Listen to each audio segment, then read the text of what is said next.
Hello, friends. Hello, comrades. Hello, brothers and sisters. And welcome back to Dust James' Anti-Imperialist America. Revolutionary, anti-imperialist, working class analysis. Always independent, always out there, always hardcore, never afraid to shy away from talking about the controversial issues. I do this in my spare time. Uh, I do this for the fun. I do this for the truth. I do this to this. This is sacred to me. I do this to promote revolutionary ideology for the cause, to promote socialism. Socialism is a better future for all my neighbors and community members, everyone I love and everyone I've ever met, to have a better life and a better world. And that's what I'm here to do. That's here I'm here to show. And that takes guts, and that takes risks, and that takes commitment. That takes making errors. That takes being self-critical. I am not thin-skinned. Not thin-skinned. I grew up. I grew up with 8 people in a 2-bedroom trailer down a mile-long dirt road. You can't believe we'd fight with each other, fight and cuss and injure each other, and then we'd be wanting to play PlayStation or the whatever old video game or play ball in the yard or go walking. We'd be like, fuck you, fuck you, fuck you. Man, let me give you a good hit here, whatever. Things are different now. I'm 30 or what have you. The culture was a little more violent in the 90s. I think it might be progress, might be not. It is what it is. How culture changes. But that's how I've been, and that's how I've always been. I can be like having trying to hit your very core and attacking you at your very core, and then the next day we're cool and we're good with it. And that's just how I am. And that's what it takes to be a working class Marxist. That's what it takes to have self-critical. Be self-critical and to practice Marxist self-critique. And that's what it takes to organize with the masses, to take rejection and keep on going, and to not be over-socialized. Now, I see there's 80 y'all out there watching this right now, so you guys better get in the comments. Get in the comments. Share this out. I'm going to get on. I know everybody wants to hear about the inauguration. I'm going to talk about the inauguration. I'm actually having a beer with y'all. This is a Belgium triple ale. Can't even read that. It's something from Belgium. Sky or whatever. It's a 10%. It's got a real smooth, sweet taste to it for a 10%. Got from Lidl, the German grocery store chain. They got a lot of like discount European goods. Shit, if goddamn globalization put so many people out of work, I always call it what's been going on since the 70s with the technological revolution of the microprocessor has led to globalization, deindustrialization in the first world. Well, specifically the United States, but rapid industrialization. China and other places, India. But essentially, those global systems were made possible through the microprocessor. And one of those things they have today is marked down fine European goods. So, you might as well enjoy what the capitalist system throws at you. Take full advantage as well as understand it. So I like some of this open trade lines has led to me as the consumer to get better products, like a good Belgian triple ale. A good growl in there too afterwards. Man, let me make this public so the Facebook comments come up on here. Please get in the comments and I'll give you a shout out. Get in the comments. I'll give you a shout out. See, every time I got to go on here on Facebook and edit the privacy settings. Now I got that done. I can get. Oh yeah, yeah. It looks like all my all my stuff's coming through from the Facebook. I got some friends up. I love a good Belgian beer. Good love symbol and a hey comrade. Well, thank you, thank you, thank you, thank you for joining us. I'm not where if you want to put out your location, if you want to talk about any of the conditions you face on the workplace, any ideas, any questions, put it in the comments. I address comments. More than happy to address comments. Urgh. There we go. Another shout out to Ramon. Mercader. I don't know if I'm saying that right, and I'm gonna put it out there like that. Alrighty. So, name of the show today is "Break the Masses." Break the masses from the duopoly. And my position is straightforward. I am for the working class. I am for the oppressed nations. The main enemy today is imperialism. And I see there is absolutely no way of working within their political system to gain power. Or, I mean, even reforms, we need independent power. We need workers' power. We need oppressed nations' power. I shared a good shout out to Ignacio de la Sol. He's been on fire on Facebook and other places, talking about how there is no, like, even the reforms we get within the current system are double-edged swords. They'll get this, they'll take that. Whatever deals we make with them without power, we are powerless to negotiate. We're powerless to negotiate. We have to build independent power outside the political parties. I mean, you look back, like the big thing back when I was in high school, and I'm in North Carolina, a lot of immigrants, a lot of migrants, a lot of undocumented folks coming up. A lot of folks around me were brought here when they were 3, 4, 5, 6 years old. They don't even remember Mexico or other places that they're from. And when they turn 17, 18, trying to go to school, they're like, oh shit, I ain't got a social security number. I don't have the same rights as everyone else that I'm around with, even though I've culturally grown up with people. I don't have the same rights as them because they were brought here and have undocumented status. And it was a movement with the Dreamers. And you know what they offered them? They offered them the Dream Act. And the Dream Act was written by the Pentagon. And the Pentagon, is all about imperialism. And imperialism, the same system that destroys Latin America, destroys Africa, destroys Asia, and pushes people to come here in the first place, is the organization that's going to negotiate the rights of some of the most oppressed people in the United States, undocumented children. So they put a Dream Act out there, and a Dream Act, it was like, if you go to college, you go to the military, you can get your rights. Now there was a lot of stipulations on going to college, so it was essentially a mass recruitment bill to get the most oppressed people to join the U.S. military.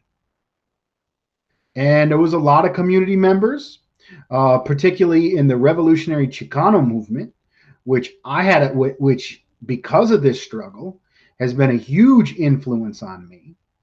And I've kept in connection with my comrades at Telejaguar. Ernesto Ayala has been a huge inspiration to me. Corena and Matt have been very inspiring. I gladly take leadership from them, from where I come from and what they're putting out there. And those were the kind of forces that were in favor of the community and were against the Dream Act from the left, from an anti-imperialist perspective. And I lost a lot of friends over that position. But that's the nature of the deal. That's the nature of the game. It seems like if you go one step forward, you go two steps back. There is no hope in organizing reform within the current political system. We need independent power, independent workers' power, independent power of oppressed nations. It's as simple, plain as that. And that's why I rightfully call out the Squad and Bernie Sanders as sheepdogs. Sheepdogs, they act like they're part of the working class. They act like they're the sheep, but they're really working for the farmer who wants to slaughter the sheep. They act like they're working for the working class, but they're working for the capitalists. They're in it for their own careers. They support coups in Venezuela. This is what gets on me. When I point out, as you know, somebody raised in the South, I got a little bit of Southern accents. I'm a white guy. And when a lot of people hear me criticizing AOC, or they hear me criticizing the Squad or what have you, for the reasons of how they have affected my community, my international, interracial community, from working hillbilly folks to African American folks to undocumented immigrants and folks. That is my community. That's my working class community. That is who I represent, and that's who I'm here for. And that's who I fight for every day. The dude standing on the line next to me, black, brown, undocumented, doesn't matter. That's who's standing on the line next to me. That is my comrade. And when I point out these capitalist sheepdogs, I get called a racist. And that's just the bourgeoisie, the capitalist class, the anti-imperialist, using the racial question to support imperialism, to support any issue that is not any social issue, from the gay rights issue to racial issues to gender issues, that is not building power to oppose the imperialist system, can be used for the benefit of the imperialist system. And that's just how it is. So I have no faith in these sheepdogs. And I readily call out the sheepdogs. Fucking Bernie Sanders bombed Yugoslavia. You got all these Bernie Sanders memes going around. And I'm glad people are understanding that Biden is a racist, Biden is a neoliberal. I'm glad people are left of that bullshit. I mean, rural area like mine, it's more in the cities, and a lot of the young folks. I see a lot of young rural folks I'm seeing coming up, and they like Bernie Sanders. But I always say, even they best ain't shit. Even they best ain't shit. And that they term, I think, is a powerful term. I'm using language adopted from my African American working class brothers and sisters. And that is very strong. They. I mean, it's not Englishly grammatically correct, but they meaning not ours, not us, them, other. They try to other us from each other. They try to other us on race, they try to divide like the people that make $14 an hour to people to make $10 an hour. God damn, they try to other people like that. They try to other if you speak another language. We, the working class, need to other the goddamn capitalist, the rich motherfuckers, and their politician pawns, both from the social dems to the right wing to the neoliberals, and all of their pawns. All of them are working to get us to be passive, to divide us, and to get us to support the imperialist system. We absolutely need independent workers' power and power for oppressed nations. And I will say that till I'm blue in the face. I was actually going to read a tweet that just came out, maybe a tweet or a Facebook status from someone I have a lot of respect and honor for, who is a leader in the anti-imperialist movement in the United States. And that is the leader of the Black Alliance for Peace, part of the Black Agenda Report, supporter of the Green Party. That's a Jamu Baraka. And I'm going to read his almost long tweet here, posted 44 minutes ago on Facebook. It hasn't been 48 hours since the neoliberal fascists assumed power, and U.S. troops are being augmented in Syria. Reports are surfacing on efforts to find a way for the U.S. to subvert peace process and stay at Afghanistan. The Secretary General of NATO suggests that now NATO will expand in Iraq. The latte left that is pissed that some of us don't join them as they ran ideological interference for neoliberalism and its state suggests that we fail to make a distinction between the two capitalist parties, and that was a mistake. I can't speak for others, but what I shared was a perspective informed by my experiences as an African internationalist, anti-colonial capitalist, committed to global human liberation and socialism. In my circles and among the people of the colonized world, we didn't see much of a difference between the two white supremacist fascist parties. But if there was a difference from our point of view, a point of view that consistently sees in international polls that the U.S. is seen as the greatest threat to world peace. It might be that the Democrats are more dangerous and warlike than the Republicans, but you won't understand or see that if your point of view and assigned value was only on the events and politics of the U.S. and Europe. That is how you pretend to be anti-fascist, but not opposed Obama's and Trump's support for fascists in Venezuela, Honduras, Egypt, Israel, Brazil, Bolivia, etc. That's where I'm coming from. I am a worker in the United States of European ancestry. And I want to stand on the right side of history. And I stand with the oppressed world. I believe there is no hope in this empire. The labor aristocracy is being thrown under the bus. It's dwindling. There's no future. This is a falling empire. If we want any hope for the future, we need to build independent workers' power, unite with the oppressed nations, and as the system crumbles, then we can find our move and then take power. Simple as it is. That's what it's coming to.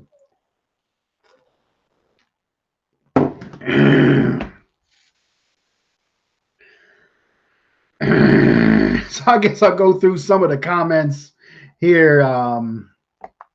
It's good.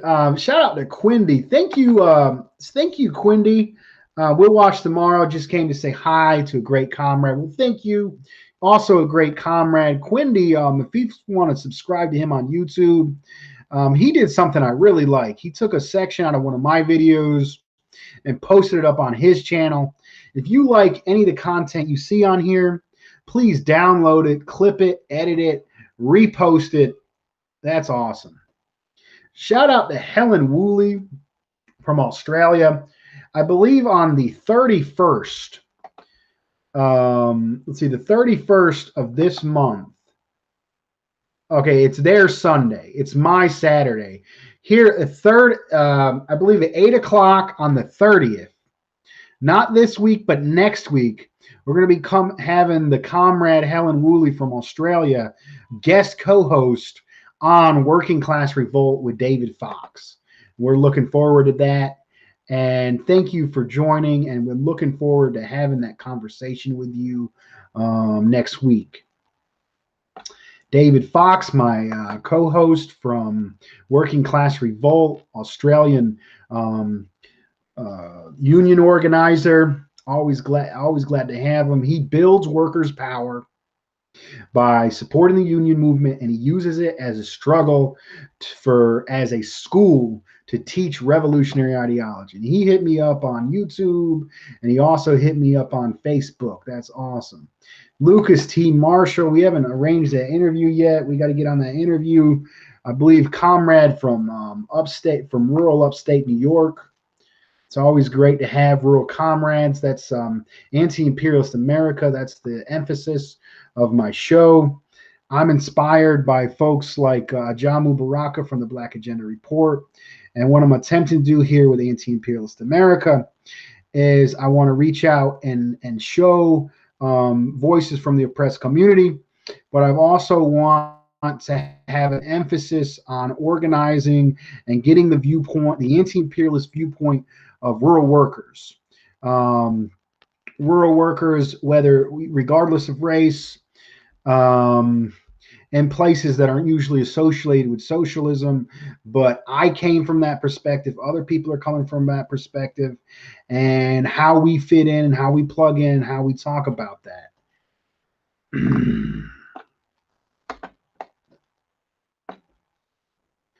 Here's a good one. Shout out to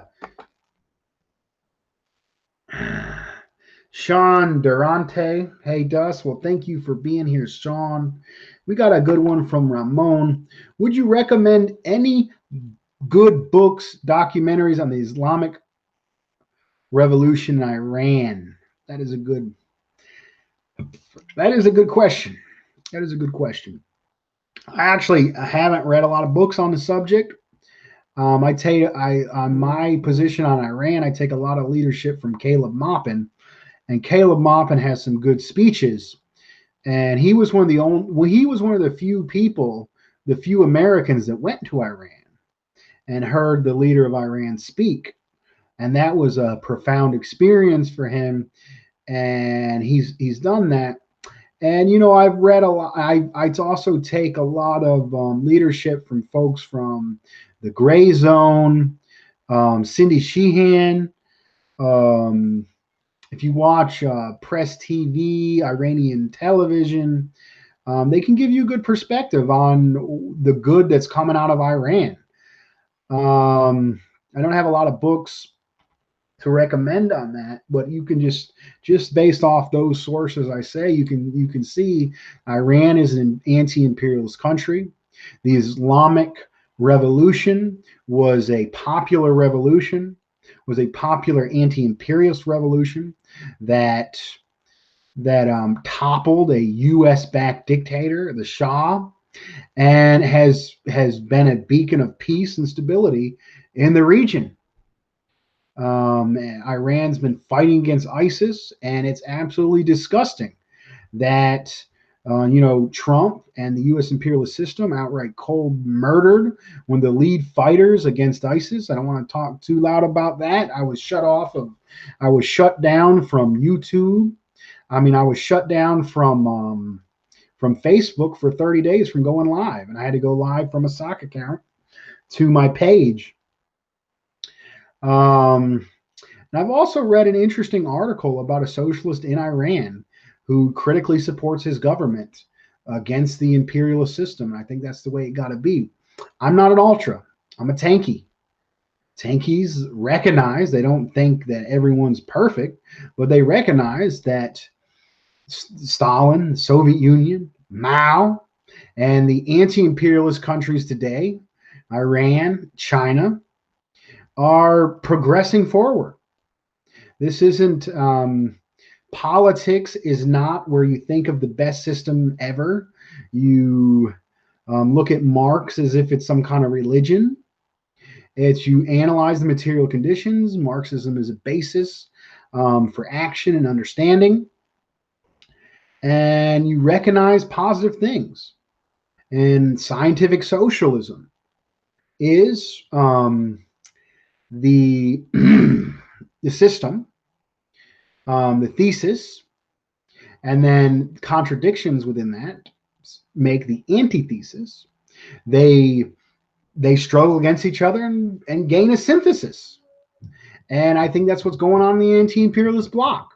And if you look at the anti-imperialist bloc, They have been forced to maintain stability and strengthen their countries, to implement socialist systems, to planned economies. And Iran's not capitalism, but Islam is openly anti-Marxist, but it's building a 21st socialism and making more achievements than most of these goddamn Western leftist ultras that are criticizing and attacking Iran behind the CIA and with the goddamn CIA. I'm an anti-imperialist. I'm a worker, and I stand in solidarity with power. With power. Politics is about power. Power to the oppressed nations. Power to Iran. That is an ally. Those are oppressed brothers and sisters with a common enemy of the U.S. imperialist system. The same people putting sanctions on Iran are the same people denying us health care, the same people keeping our wages down, the same people that give us inadequate housing, deny us our rights and our being and our well-being. So solidarity with the brothers and sisters of Iran, and solidarity with their anti-imperialist government that is maintaining stability and defeating U.S.-backed and created forces like ISIS.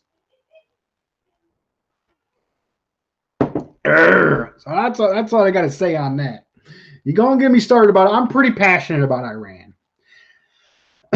I'm really passionate about back in high school.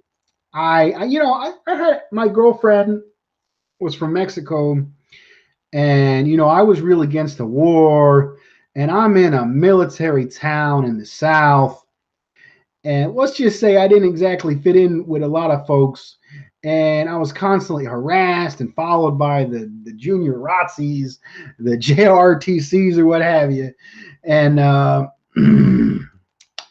and we did there was a mock UN, and I wasn't big on having being in all that bougie academic shit, because, well, looking back on it, being academic is cool, understanding things is awesome, but looking back on that, it seemed to be all the mostly white and rich kids were in the more advanced classes, and I would take that shit for fun. And I remember I took AP calculus. No, I think I took AP physics for fun, and there was this little girl that was crying, and she goes, she couldn't do her homework. She couldn't finish her homework, and she's like, she just blurted out, "I can't do my homework. I'm not gonna get my homework done. I'm gonna fail out of school. I'm gonna have to live in a trailer." Well, shit. I was living, we moved into a Habitat house. A Habitat house is like a charity organization. We're the only white family in the county to move into a Habitat house. It's a charity that helps poor families get houses. Before that, like I said, there was 8 of us living in a 2-bedroom trailer. And most of my friends were Mexican. They lived in the Mexican trailer park. So I got right up in her face. I was like, and the teacher was like, oh, it's not going to be that bad. Don't worry about it, do your homework. And I'm like, what the hell's wrong with living in a trailer? Economical housing. I'm tired of this goddamn bougie, anti-working class left. I'm tired of this bougie, anti-working class society. They're as proud in being working class. We're exploited people. We're not dumb people. We're not uneducated people. We're not worthless people. We are the exploited working class. We are intelligent. We are just as intelligent.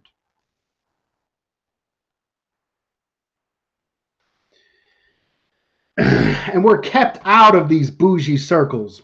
If you notice, this poor black and brown folks, that's the tracking system in these educational systems. You get in the educational system.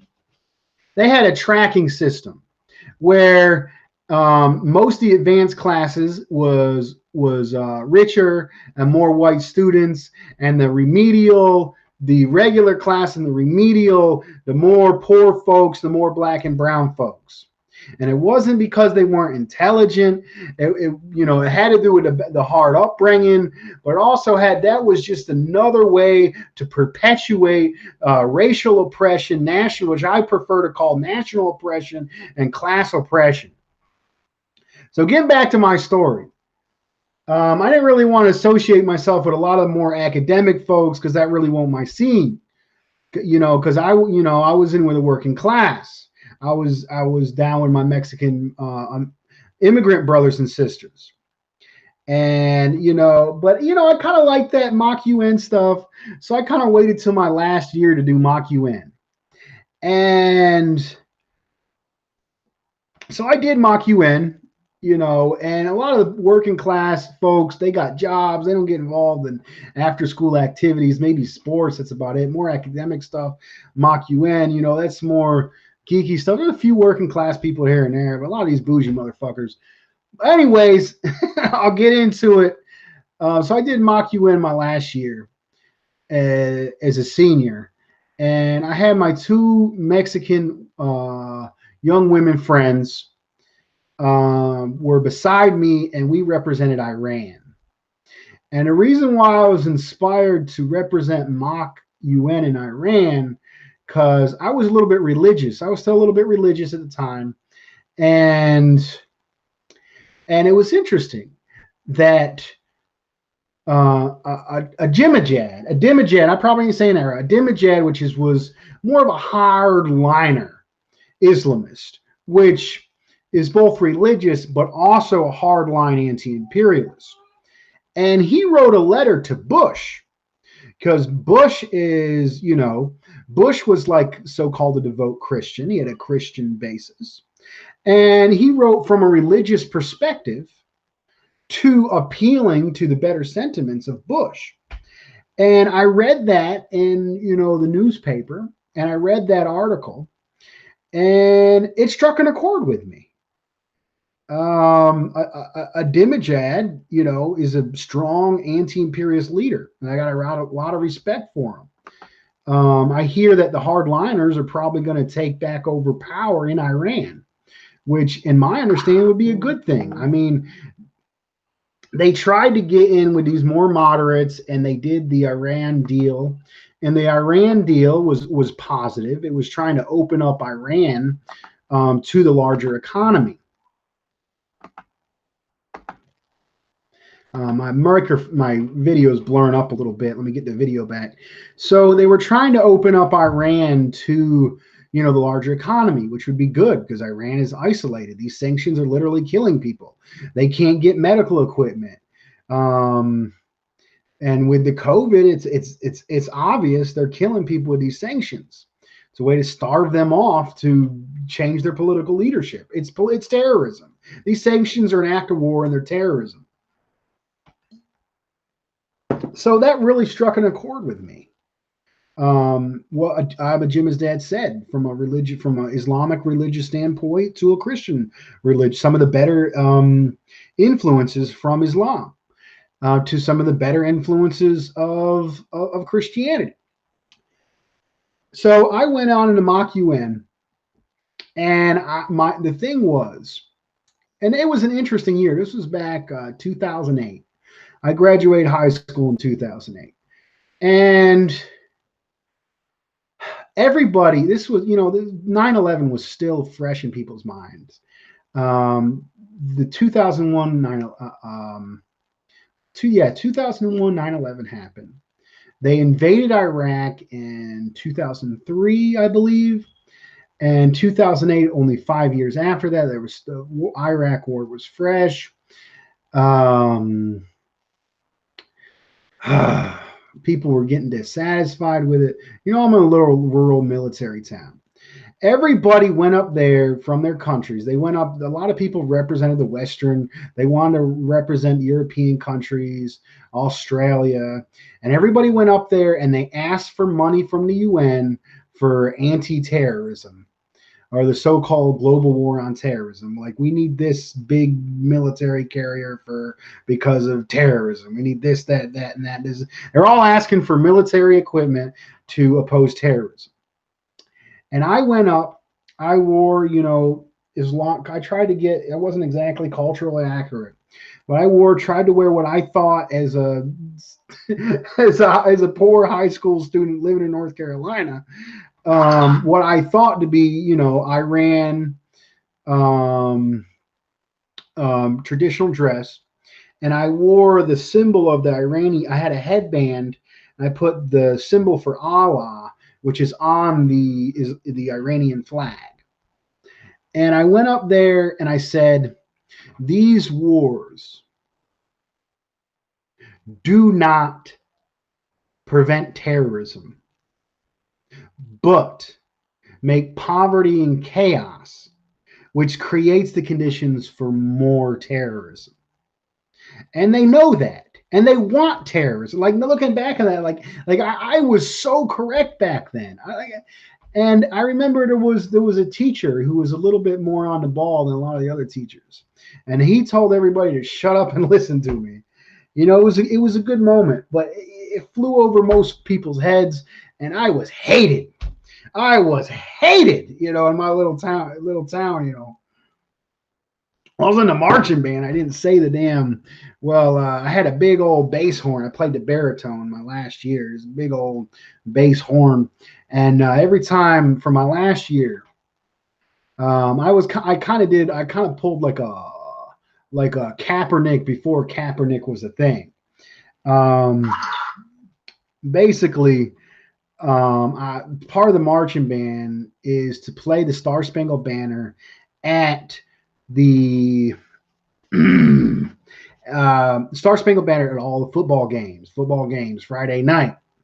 And, this little military town, marching band, 50, 60, 70 people, not a lot of people in a marching band. And I go out in the field and they do, I don't remember the damn hand signals. They're like, hands, they do like horns up. Everybody put their horns up. Bop. They'd be like horns up. I immediately bop that horn back down. Big old brass horn, you can see it. And they played the Star Spangled Banner. And that pissed a lot of motherfuckers off. God damn, that pissed a lot of motherfuckers off. And my reasons were, until they end the war in Iraq and they start treating my undocumented immigrant brothers and sisters with a little bit more respect, well, I play the goddamn Star Spangled Banner. Might have been a little bit left adventurous, but I was goddamn 17 at the time, or what have you. Pissed a lot of people off. People used to come up to me afterwards and they'd be like, why don't you like to play? It's like, I love to play music. I love music. Music's beautiful. It's why don't you play Star Spangled Banner? It's like, well, I ain't playing that until the damn end of war against Iraqi brothers and sisters, and they start treating our undocumented immigrant brothers and sisters with a little bit more goddamn respect. That's the way I see it. Damn, I already got on here 38 minutes. Time passes by with y'all quick. Time passes by with y'all quick, man. I think Joseph V here. I'll get back to these comments for y'all. I'm still learning. I want to do my part as much as I can, even if it is passing along info. Well, Sean Durante, I've been a dedicated anti-imperialist activist for over 15 years, more than half of my life. And I'm always learning. I'm still learning, making connections. And it's a long and beautiful and wonderful journey. But there's no better cause than to dedicate yourself to the liberation of mankind. I don't know who I'm quoting on that. I'm quoting somebody. I throw that around there, but welcome. And it's very wonderful and positive to be a part of the community. It's trying to make a better world for the folks that don't even know we're trying to make a better world for them. People that spit on us, people that talk all this shit about us, and we're out there fighting for them, whether they realize it or not. Sean, yep, solidarity, solidarity, solidarity, solidarity. Y'all gonna make me sing up in here. Man, that is such a beautiful word. I'm a sing. I'm a sing. Y'all got me onto it. When the union's inspiration through the workers' blood shall run, there can be no greater power anywhere beneath the sun. I forgot the damn. Okay. But the union makes us strong. Solidarity forever. Solidarity forever. Solidarity forever. For the union makes us strong. In our hands is placed the power greater than their hearted gold, greater than the might of armies, magnified 1,000-fold. We can bring to birth a new world from the ashes of the old, for the union makes us strong. Solidarity forever. Solidarity forever. Solidarity forever. For the union makes us strong. I was taught that song by some very great comrades from the history of the labor movement in the United States led by the Communist Party. And I am absolutely proud of that. And I will never let that down, never let that go. And that is one of the few songs I memorized. And I have sung that song. I ain't going to say the details. I have sung that at International Communist Conference before. And, you know, that is what I'm about, and that's what I feel, and that's what I want you to feel, and I want you to be about and be a part of. The word solidarity is one of the most beautiful words in the English language, and it is not said enough. Y'all made me break into song on that. Right on, man. Right on, man. All colored fists of the rainbow unite. Workers and oppressed nations unite.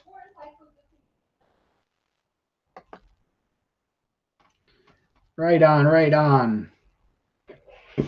Sanders is a sheepdog, an enemy, imperialist, enemy of the people. Even they best ain't shit. And I'll say it over and over again. We need independent workers' power, independent power of the oppressed nations. I'll say that over and over and over again. Now, I ain't going to go up to a Sanders, like I'm going to say that on my show where I say the truth. But I ain't going to go up to a Sanders supporter and be like, Sanders ain't shit. I'm going to try to, I don't like to make it about the politicians. Making it too much about the politicians, just be like, oh, you're for or against them, and then you got these damn team blue, team red, sports team bullshit. You got to make it about the larger system. You got to make it about the worker versus the capitalist. You got to make it about the oppressed nation versus the oppressor nation. You got to make it anti-imperialist. This takes a little bit more depth of understanding than team red, team blue, and the bullshit rad live so-called left that's about backing Bernie Sanders. I'm a militant anti-imperialist, and this comes from being one of the most poorest workers in the United States, and this comes from my connection with some of the hardest, most exploited motherfuckers here in the United States, the undocumented Mexican and Raza community. That were my neighbors, my co-workers, my schoolmates, who have no hope in the imperialist system. And Bernie Sanders, when he bombed Yugoslavia, when he signs national defense authorization bills, when he endorses Biden, he has betrayed us and betrayed the people. No support for the sheepdogs. Sympathy to the workers that support them. Sympathy and understanding to the workers that are blind and have Stockholm syndrome. But no sympathy for the imperialist sheepdogs. Fuck the imperialist sheepdogs. Fuck Sanders.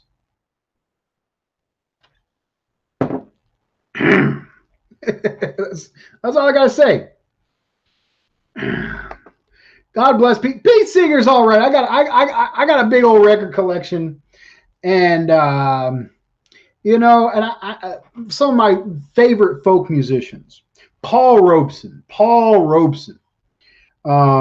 Robeson is one of the greatest human beings that ever lived, and Paul Robeson supported in the achievements of the Soviet Union. Paul Robeson was a son of the movement for Black Power, and was inspired by the communist movement, the international communist movement, by the Third International, the Communist International, led by the accomplishments of the Soviet people and Stalin at their leadership. That's a good. You got me into talking about Paul Robeson, and if you haven't checked it out, Paul Robeson was brought up against the House of un-American activities during the McCarthy era, when the brutal repression of the communist leadership in the United States. They basically destroyed and robbed us of our Communist Party. We still ain't got some fucking good Communist parties to this day because of the brutal suppression of communists. And as an African American and as a worker, I think he would prefer Afro-American, as Malcolm X would say. But from an oppressed nation, and as a worker, and as an internationalist, looked those fascists of the un-American activity in their face and said, "You are the fascist. You are the un-Americans." And that is a beautiful speech. Look that up on YouTube. Paul Robeson at the House of Un-American Activities. And Paul Robeson sung, he paid royalties to the Soviet Union to sing the national anthem, to sing his English version of the Soviet national anthem, which I know I'm a bass singer. I'm a bass singer. I'm an amateur. I haven't done except for know y'all. I'm more of a political thinker, and I'm more into politics. But getting drunk and singing karaoke as a trucker, many places on the road, they know my name, and I try it, and I am absolutely inspired. Paul Robeson is a bass, and he paid the Soviet Union to sing their national anthem, and I try to do my own version of that. And I might do. Y'all making me sing a little bit too much. Y'all got me out here, man. I might do a little bit of that. Let's see, get a portion of Paul Robeson's version of the Soviet national anthem. Let's see. Let me see if I remember it.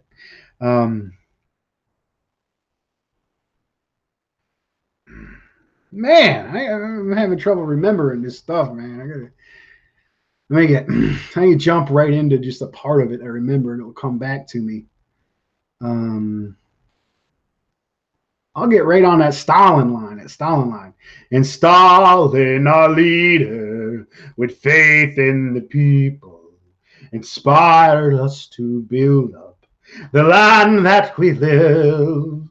Long live our Soviet motherland, built by the people's mighty hands, united forever in friendship and labor. I remember the damn word.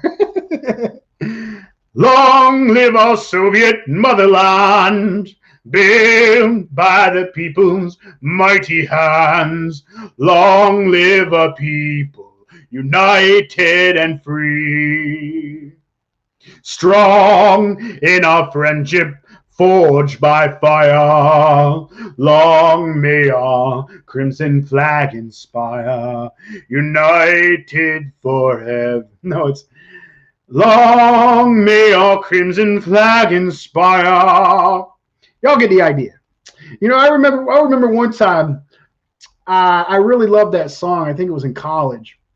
And I was at my ex-girlfriend's house, and she didn't know English, and And I started singing that song. She goes, "Look, man, Dustin's so happy. He's singing the national anthem of his country." Well, I guess that is. I guess that kind of is the national anthem, the Soviet national anthem, because I am of the history of the Third International. I am a worker. I'm a working class communist revolutionary, and the belly of the beast, and my tradition, and my influence is the Communist Party of the United States, led by and inspired by the compliments of the Soviet Union and Stalin. And I'll never forget it. And I'll never let it down. And when you attack Stalin, you are attacking the achievements and the progress and the revolution and the accomplishments of the international working class and oppressed nations that inspired the greatest revolutionary of mankind, Mao, to free 1/5 of the world's population. 1/5 of the world's population freed from the yoke of imperialism by Mao, who was an anarchist. Mao was an anarchist before. He was inspired by the great writings and accomplishments of the Soviet Union. And it was communist inspired by the Soviet Union and the United States that pushed and made Roosevelt give us Social Security, give us the weekend. It was communists who led the labor movement in the United States that give us the few rights we have as the working class to this day.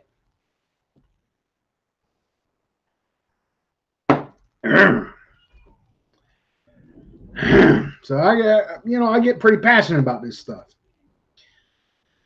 Pete Seeger is a little bit problematic, and he's good on most stuff. I love Pete Seeger. Not everybody you respect and learn from ain't got to be perfect. You know what I'm trying to say?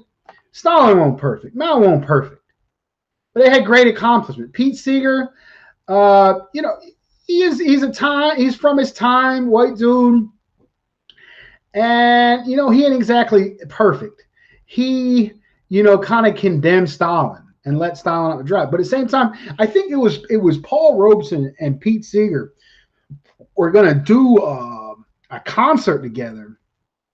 And the American Legion, or some veterans of foreign wars, there was a veterans group that actually brutally shut them down with violence. But I think in his later years, Pete Seeger kind of renounced Stalin, some of the stuff he came through. And there's a whole thing about cultural appropriation and stuff, but it is what it is. And there's a little bit tones of Manifest Destiny, and being someone with close connections with people of oppressed nations, I can see even progressive and revolutionary folk singers like Pete Seeger or even Woody Guthrie have some national chauvinism in them, and that's good to recognize. And you can recognize that. And there was a good conversation with Comrade Ignacio de la Sol, and he exposed a lot of some of the more Western chauvinist stuff, especially the song "My Land Is Your Land" by Woody Guthrie. Now, I know there's a lot of these rad libs. I think Caleb Maupin correctly points out a lot of these rad libs, so-called settlers. There is no white proletariat. That shit's wrong, and that shit's stupid. I'll call them motherfuckers out. But when I see an indigenous person or a Chicano person rightfully point out some of the Western chauvinism of even some of the best American communist leaders, that shit has to be respected and understood. I know it's complicated. These are complicated issues, but that's the way I come from it as.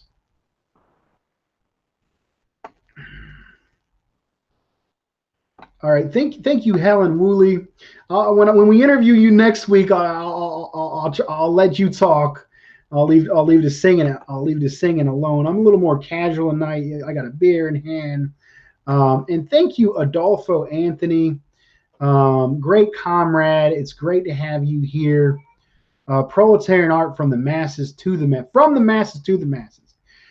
Mao, the greatest revolutionary in all of human history, freed 1/5 of the world from the yoke of imperialism. Right on, brother. Victor Rios, well done.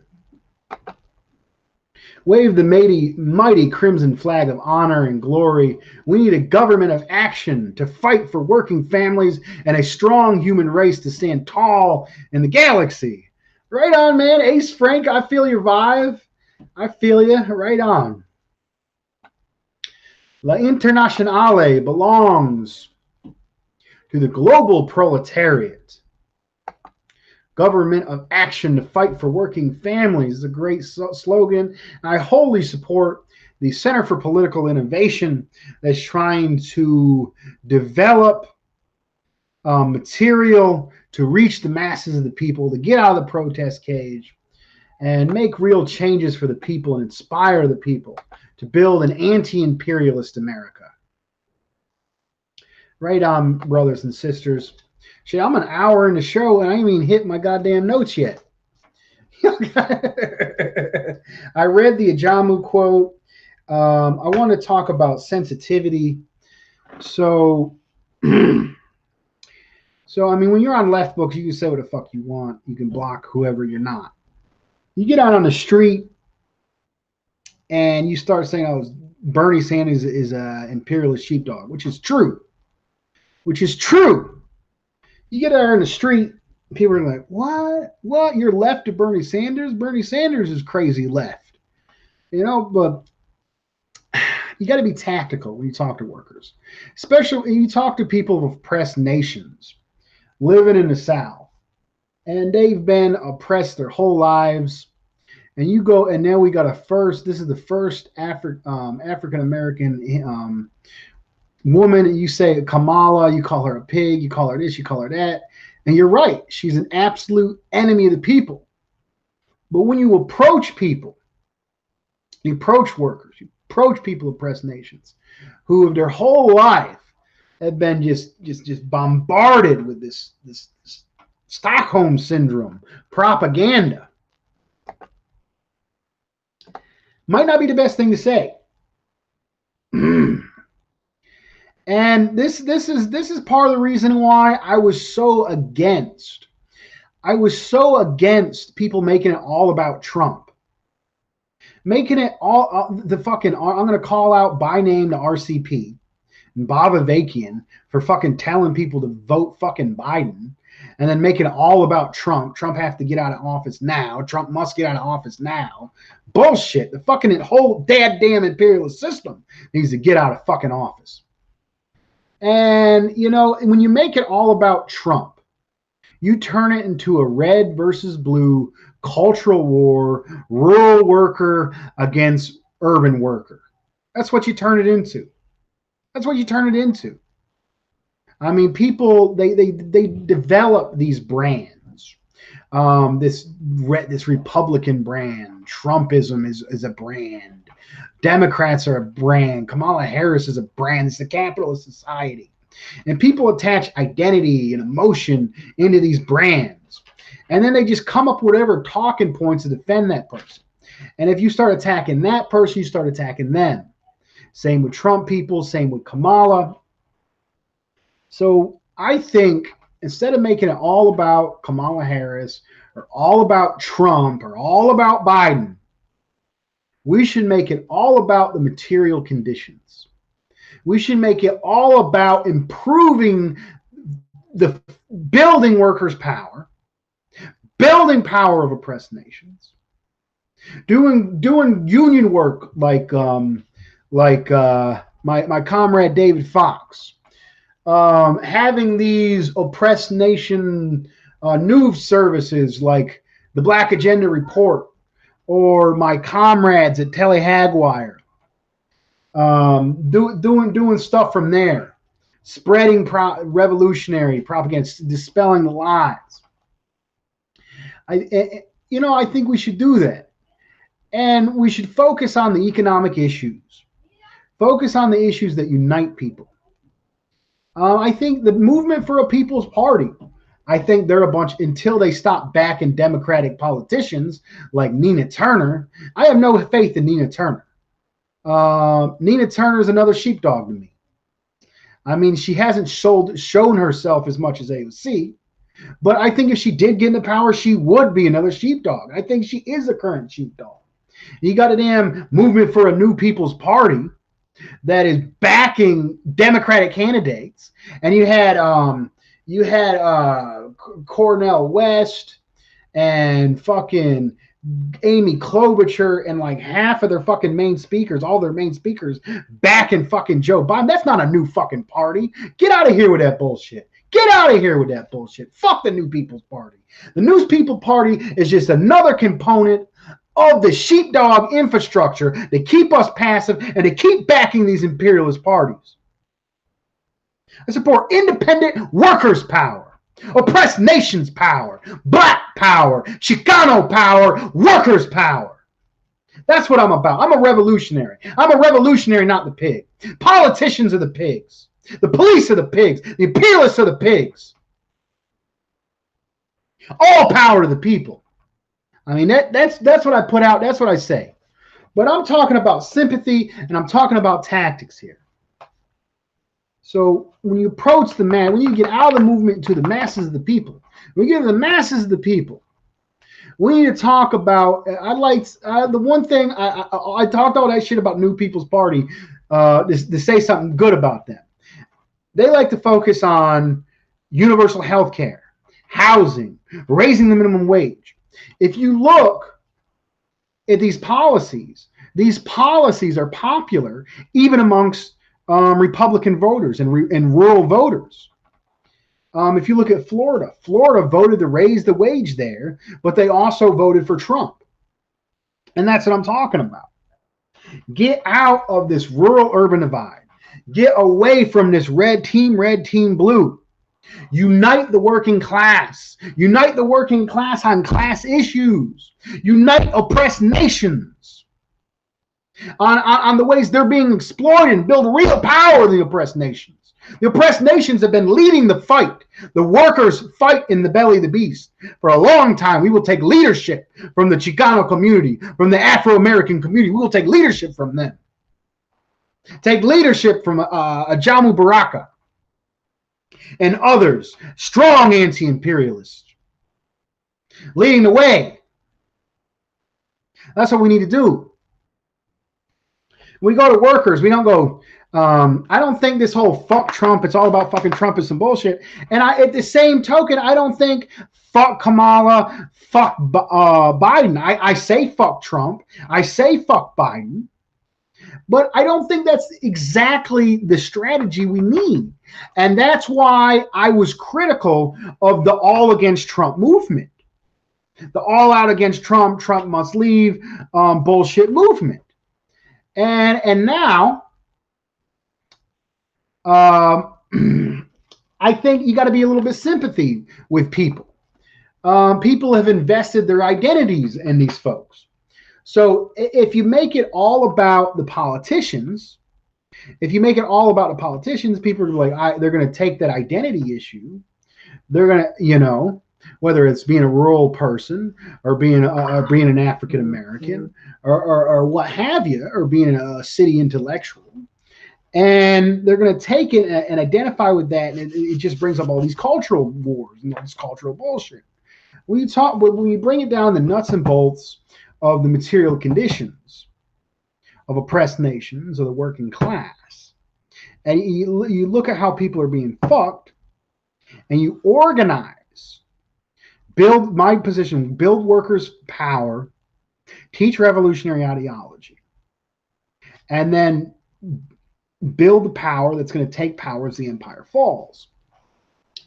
Now, and I don't have all the answers. I'm still trying to figure this out. And I support a multi-strategy push. I recently said a multi-strategy push for workers' power is the exact opposite of cancel culture, is the exact opposite of call-out culture. So cancel culture and call-out culture, well, if they don't have the perfect position on trans issues or if they don't have the perfect issue on this, we're going to call them out and cancel them and move them out of left spaces. We need to bring more people into left spaces. So we need to unite with people we might not agree with on every issue to build as much power as possible. And this means groups working with each other that might not agree on every issue. But when it gets down to it, most working people are ready to fight for health care. Oppressed nations, working people are ready to fight for health care, are ready to fight for better wages, are ready to fight for housing. The shit I'm talking about is I think it's the 10 or the 13-point program of the Black Panthers. And I think the Chicanos have a similar point program. I'm talking about the point program of the Black Panthers, of Raza Unida, the working class issues, real economic nuts and bolts issues that we can organize on. That's what we need to focus on. So when I say multi-strategy, maybe we can have a group that goes out and say fucks all the politicians. Maybe that is needed. Maybe that's part necessary. But maybe we can have a group that doesn't attack Kamala, but focus on economic issues and applies to people in oppressed nations, or applies to segments of the working class, even apply to maybe don't go out there and say fuck Trump, and focus on the economic issues against rural workers, and unite rural workers with urban workers, and unite people of oppressed nations on the issue of the common enemy, and on the issue of getting immediate gains for the working class and for the oppressed nations. And from the culture of solidarity, an injury to one is an injury to all. A victory for one working class person, oppressed person, is a victory for all people. We can get immigrants' rights, that raises wages for everybody. If we can stop them from killing black and brown people out in the streets, we're all safe. Black and brown brothers and sisters are more likely to be the victims of police brutality, but working class people in general are more likely to be the victims of police brutality. These fights against police brutality, for health care, for living wages, these are things we can unite and form coalitions around. And we can have various groups that are working towards educating the masses that sound completely different, that act like they're at odds with each other. This is why I got a lot of friends and comrades that hate my fucking guts. But I respect their position, and I respect what they're doing, and I'll donate to them, and I'll spread their stuff. I had a comrade recently who unfriended me on Facebook, took me out of his group. I'm going to say who it was, but to this day, I will promote what he is doing, because what he is doing is in line with my overall strategy. Even if he might not agree with some of the figures I'm going around, or maybe he might not agree with my exact emphasis or my exact strategy, I still support his strategy. I still support, because I have multi-strategy. There's not one goddamn strategy. I'm not a know-it-all. I don't know what the fuck is what to do. So I can support and work around people of various strategies. When maybe we need somebody on the street saying fuck all the politicians. Maybe we need someone being quiet about that and focusing on workers' issues. But I'll tell you where I draw the line with this multi-strategy approach. Here's the line. Over here's the people. Over here's the pigs. The pigs are the imperialists. The pigs are the imperialist politicians. The pigs are Bernie Sanders, the Squad, the neoliberals, the neoconservatives, the imperialists. Those are the pigs. They will never help us. They will never help us. And on the other side is the people, the working class, the oppressed nations. And we're imperfect. There's many workers who are racist, many workers that are self-hating. There are many people of oppressed nations that are also backwards and believe the Stockholm syndrome. But that is the people we love. That is who we are from. That is who we have patience for. That is who we support. That is who we build up. That is the future. The working class is the future. We love the working class. We support the working class. And we build and we serve the working class. We serve the oppressed nations. We love our communities. We lift up our communities. We do not sell our communities out and push our communities to back these fucking imperialist sheepdogs. Fuck Bernie Sanders.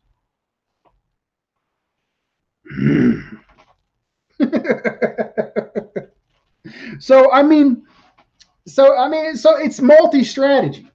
And I can see where some groups hold back from saying fuck the politicians. I can see some groups focus on economic issues. I can see some groups that say do fuck the politicians because maybe that's in the back of their head and they'll eventually do it. So I can see multi-strategy groups. And I want to make this show that I do on here, Anti-Imperialist America, Working Class Revolt, what I do with my comrade, the union organizer from Australia. I have guests from Chicano. I have had guests from leaders of Chicano nationalist movement. I've had guests of union organizers. I've had YouTubers. I've had people from rural America. I've had rural American communist, anti-imperialist guests. And I want to be a hub. And I want to be a support network and a news network and a way of communication amongst all these groups with all these various strategies. Can come and listen to my show and be on my show and be interviewed by me, promoted by me. And I want to build a community. Build a community that doesn't always agree with everybody else in the community. To spread revolutionary ideology. And to build organization to promote workers' power. And I need you to be a part of it. It's just not me, one truck driver drinking a beer on the goddamn YouTube and the Facebook. I'm powerless. I need you. I need you. If you got something to say, I want to interview you. Email me.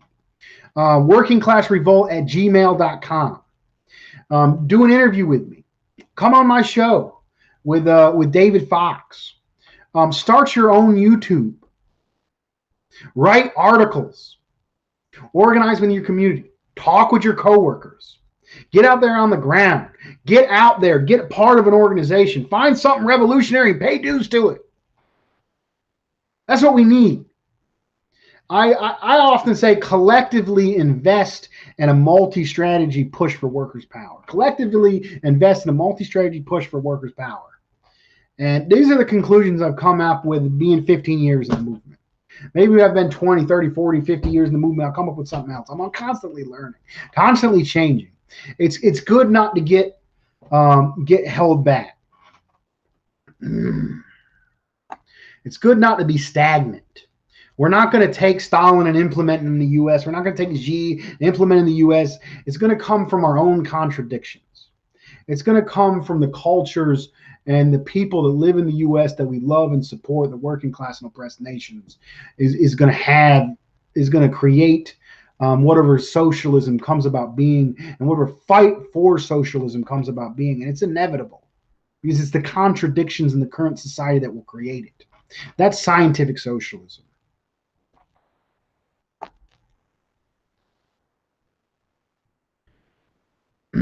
So I'll get on here.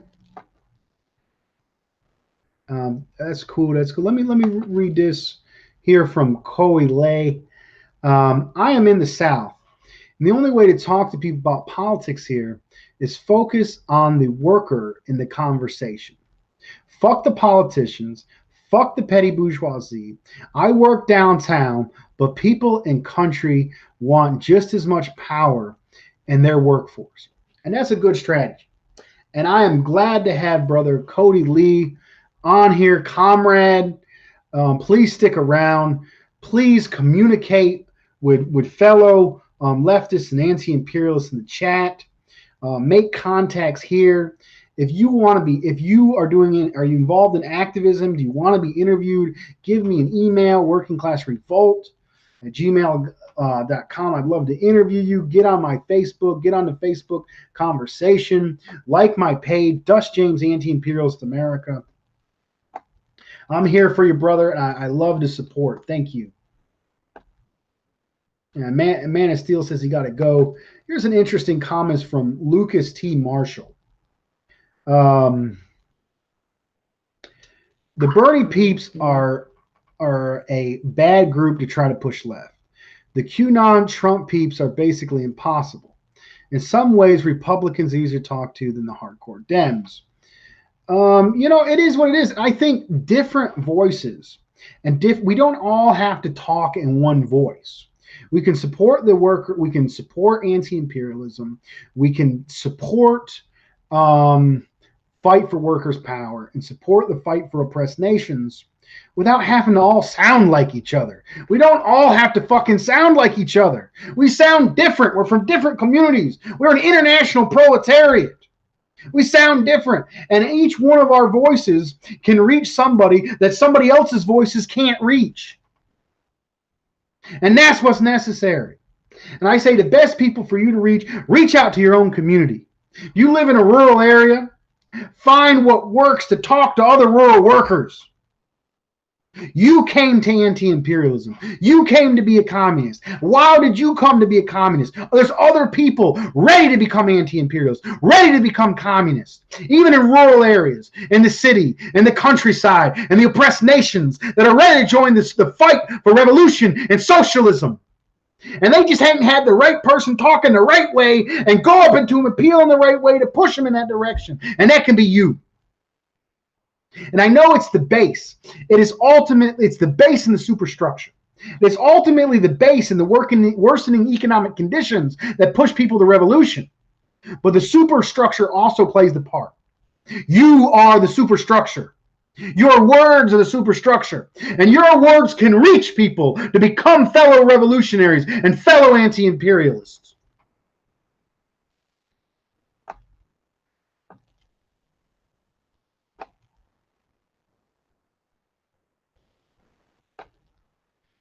And that's great. I'm glad to, if I got you on during work, that's great. I remember I used to listen to revolutionary YouTubers and podcasters. I drive trucks.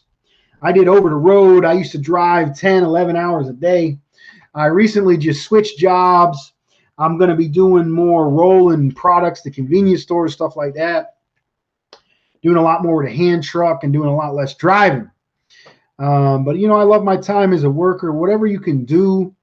It's great to put on, revolutionary podcasts when you're driving or working. That's great. I'm glad to be that for you.